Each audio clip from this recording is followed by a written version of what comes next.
From Wyoming Public Media, this is HumaNature, real stories where humans and our habitat meet. I'm Megan Feary. This time, on our 100th episode, we have two stories for you. In the first, a man plays the ultimate prank on his brother.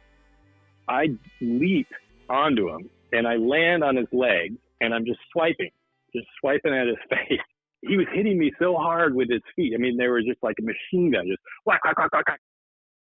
Chris Galati grew up around water. My parents got into river rafting fairly young. When I was maybe 9 or 10 when they got into it. And so my dad bought a raft, and we always went down the wild scenic stretch of the Rogue. The Rogue River is in southwest Oregon, where Chris was born and raised. He's the youngest of two brothers, Eric and Hayden. Both brothers inherited their parents' love of rafting and kayaking and got certified to be instructors. Chris initially had no interest in following in his brother's footsteps. I'm about 6 years younger than they are, and so I was, early teens when they were really getting into kayaking. And so then they put me in a kayak. I did not, it scared the heck out of me. They just kind of taught me. And having your brothers teach you how to kayak when you're 13 and they're 18 is not a good thing. They beat up on me and made me do stuff I didn't want to do, but it worked out and I ended up loving it. Chris kept kayaking, and eventually he started feeling pretty comfortable with his skills. So his brothers started taking him out on longer kayaking trips. But he was still the youngest, and they liked messing with him. When I was 13, I was maybe 80 pounds. I mean, I was little. And so there were no kayaks that were even close to fitting. We do just day stretches on the river. They would just haul me along for this little boat, and an 80-pound weakling, they were just cartwheeling me, throw me around like crazy. And they loved it. They just thought it was the funniest thing. And I swam so many times, it was ridiculous. It wasn't just on the river. Chris was the target of a lot of pranks and teasing, especially from Eric. He's always been a prankster. Being in the house, growing up, you would always go into any dark room. You would throw your arm around the corner to see if he was hiding on the corner, because he usually was. When he got older, Chris also became a guide and joined his brothers leading groups up the Rogue River. It's one of the longest rivers in the state, flowing 215 miles from the Cascade Mountains into the Pacific Ocean. It's beautiful, known for its rugged scenery and salmon runs. But of course, where there's salmon, there are bears.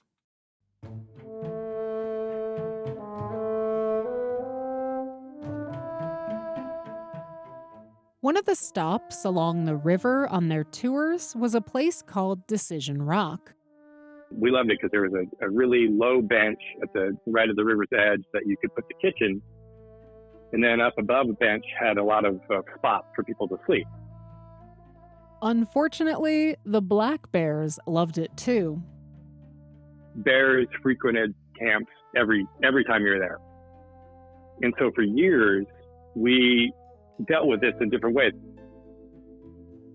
We tried, stacking coolers, noisemakers, everything we could think of. And finally, what we figured out was that if we all slept in the kitchen down by the river, and so all the guides would sleep out just on one big tarp, we would get, baseball-sized rocks and place them near our heads in a stack. And when these bears would come in, we would just start throwing rocks. You didn't even have to hit them. The bears were used to people with noisemakers. They're used to the antics of people, but they did not like getting rocks thrown at them. So for years, that's how we did it. We would go down there to make a stack of rocks and wait for the bear. It worked. They never had an attack. The guests all camped above the river, and most slept right through the rock throwing.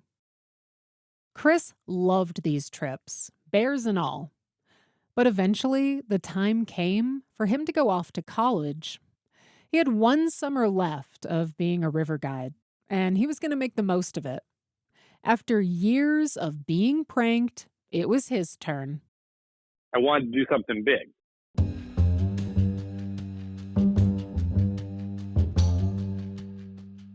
There were a lot of people on that last trip. There were 8 guides and about 15 guests, including a group of teenagers from New York City.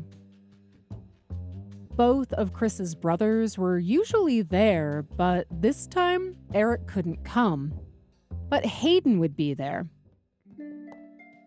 Hayden's wife and Chris's then girlfriend were also coming. Chris let his girlfriend in on his idea, but not Hayden's wife. While he wanted to get both of his brothers back, one would have to do. So he set his sights on Hayden and made a plan. And Chris knew the perfect spot to implement it: Decision Rock. The nearest town was Grants Pass, Oregon. I called up the Grants Pass costume shop. They have one, and asked them if they had a bear suit that I could rent. And they said no, they didn't, but they had a gorilla suit. Okay, well, that's probably the closest I can get to a bear. It's pretty good. It's black hair, the whole thing. And so I rented it, packed it in my gear. The third night is when I brought this thing out.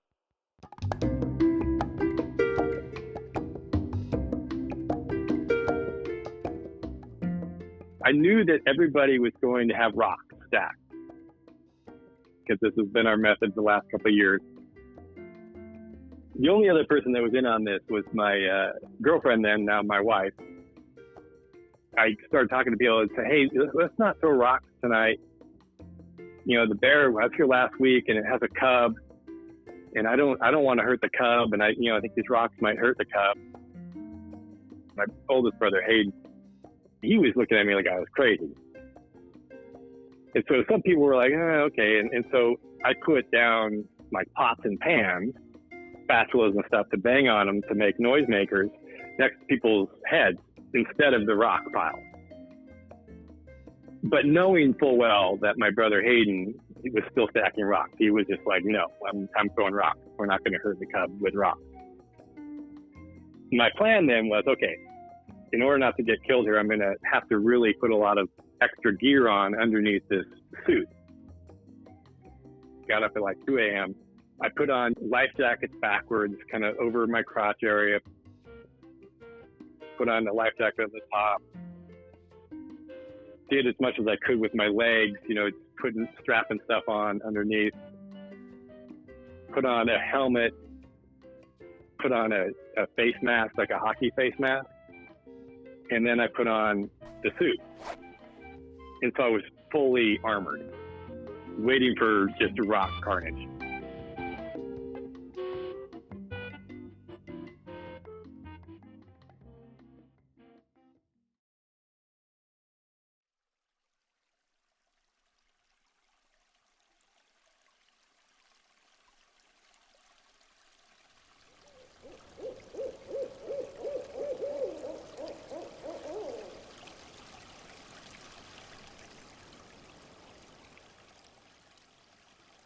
Everyone was fast asleep.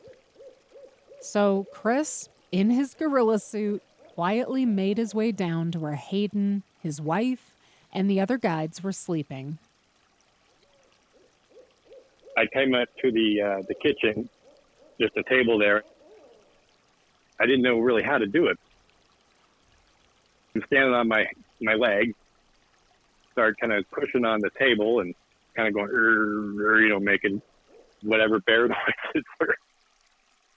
And my sister-in-law, she looks up and she looks over and she sees me. She immediately goes to my brother Hayden, who's right beside her.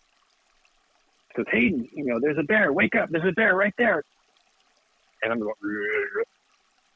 He looks and he's kind of got bleary eyes. And sure enough, he reaches back to grab a rock.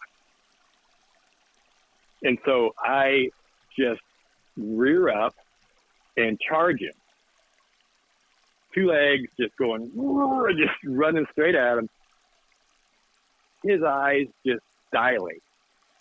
He is just petrified, and he swings around in the sleeping bag, doesn't even come out of the sleeping bag.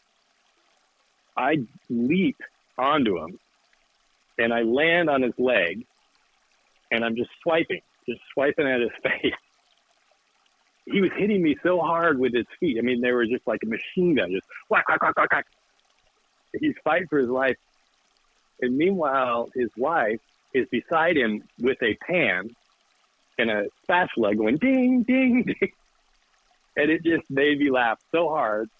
And I fell off of him. He was, hyperventilating. By this time, all the guides were up, wondering what's going on and seeing, this black thing next to my brother.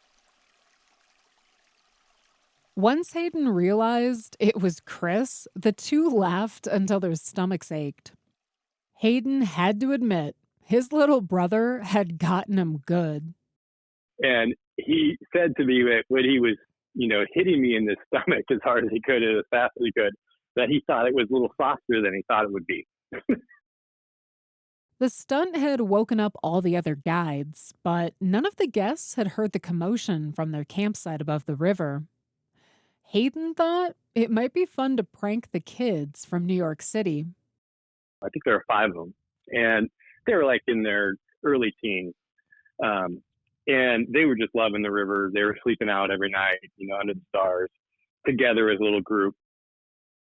The teenagers made it a point to pick a spot far enough away from the adults, which made them easy targets. So Chris, still in his full gorilla suit, made his way up to their campsite.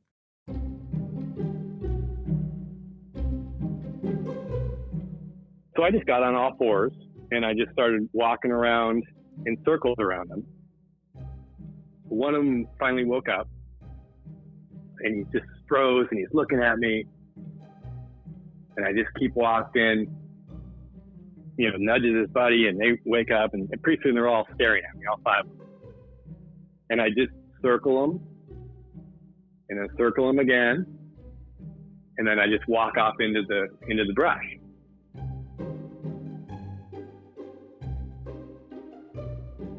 In the morning, we didn't mention anything about the gorilla suit. And we're just as normal, and the kids come down, and they're all excited. They're saying, "Oh, you can't believe what happened last night. There was this bear last night. It was right next to us. We could touch it. It was so close." This other kid was being kind of quiet. Some guide asked, "So what did you think? What did you think, Roger? Did you see it too?" And they go, "Oh, don't ask him. He thought it was a gorilla."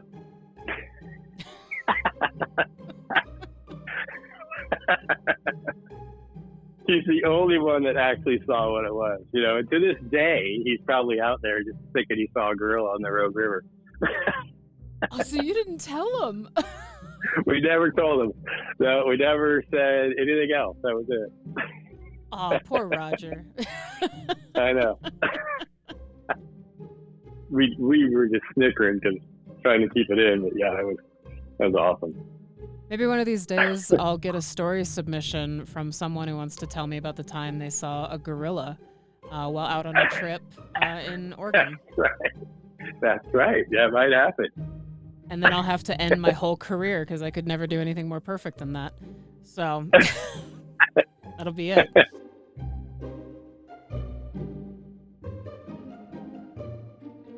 Our storyteller today was Chris Galati. Chris still lives in Oregon and still loves being on the river.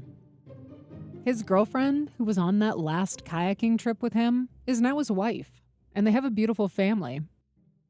Chris isn't a river guide anymore. He's an author, which he says is his dream job. He hasn't donned a gorilla suit since that night, but as he says, never say never. In our second story, a man out doing trail maintenance finds an unexpected gift at his campsite. But the next morning, I was alerted by one of the crew. They had woken up to something kind of odd. Brandon Tigner didn't grow up outdoors. I actually grew up in the suburbs. It was kind of a normal suburban upbringing. You know, we did sports on the weekends and we would go to the movies and the mall for fun. But in 2014, he wanted a change.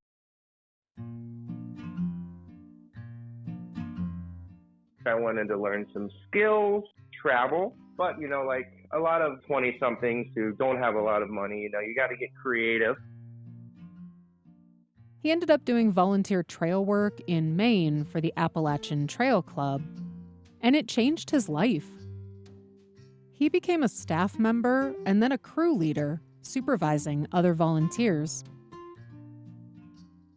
Eventually, it led to a job with the Washington Trails Association as the North Puget Sound Field Coordinator. Brandon loves his job. He's always outdoors. He leads groups of volunteers doing various trail work, building structures, clearing drains, and even constructing brand new trails. And it was on one of these trips in the summer of 2019 that something odd happened.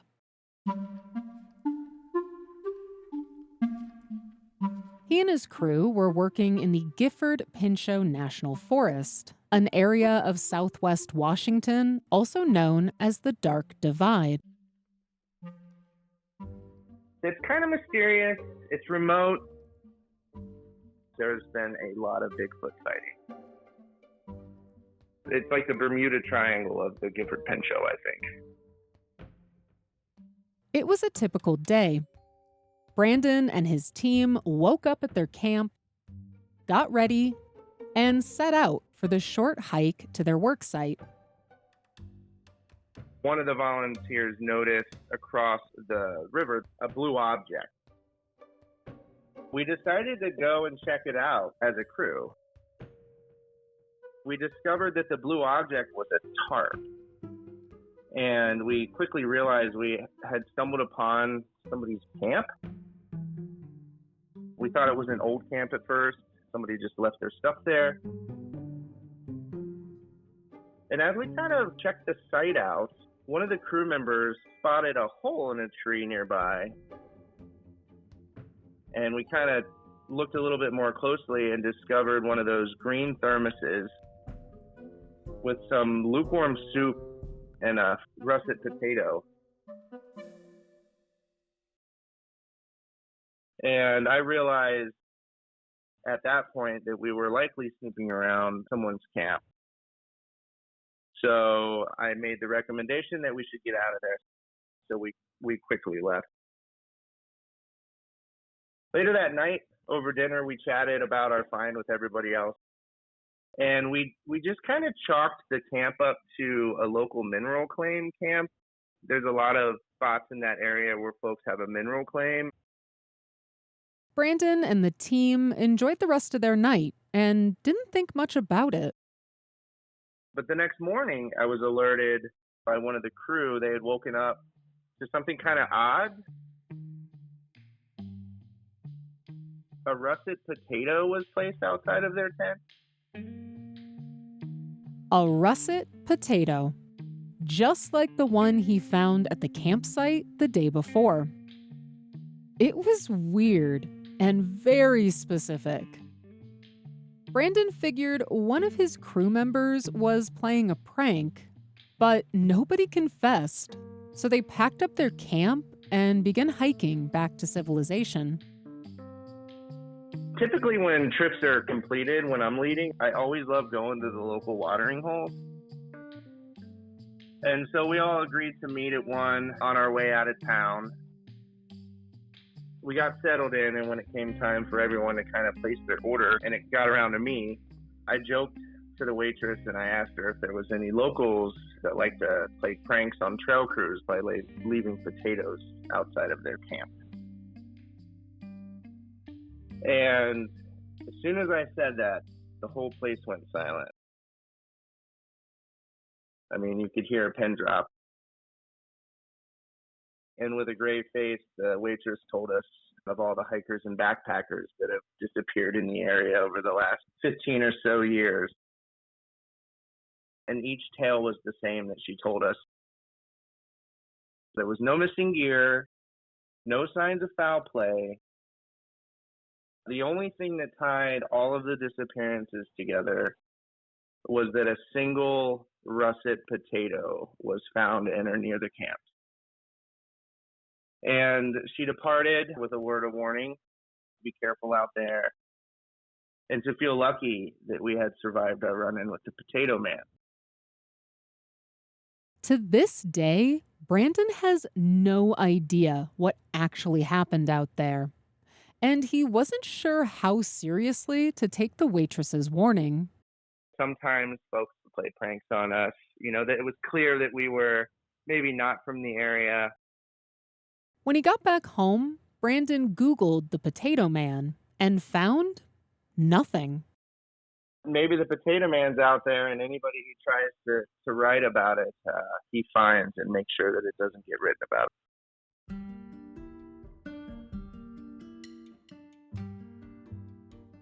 Brandon doesn't think he'll ever know the truth, but he's okay with letting it be a mystery. There's something going on with the Dark Divide and, you know, russet potatoes and big feet. Ever since then, when folks are working in this area or hiking through this area, I recommend that you add sour cream and chives to your essential gear list.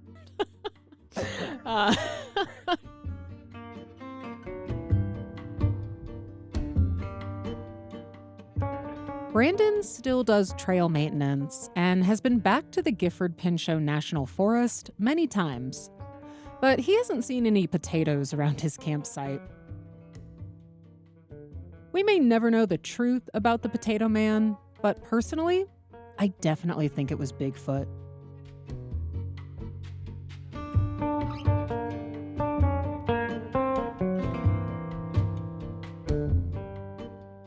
Our storyteller today was Brandon Tigner. If you have any theories on the Potato Man, find us on social media and let us know. We're HumaNature Podcast on Instagram and Facebook. On Twitter, we're HumaNature Pod. And make sure you're subscribed to our newsletter to find out more about these episodes. You can find that on our website. That's humannaturepodcast.org. That's HumaNature, one word, one N. I'm Megan Feary. The first story in this episode was produced by Ryan Kelly. It's his very first episode, and I'm so proud of him. He did great. The second episode was produced by me. Both episodes had help from Greg Ronco, Luke Foring, Will Walkie, Charles Fournier, and Stephen Carroll. Our theme song is by Caught a Ghost. HumaNature is a production of Wyoming Public Media. It's human.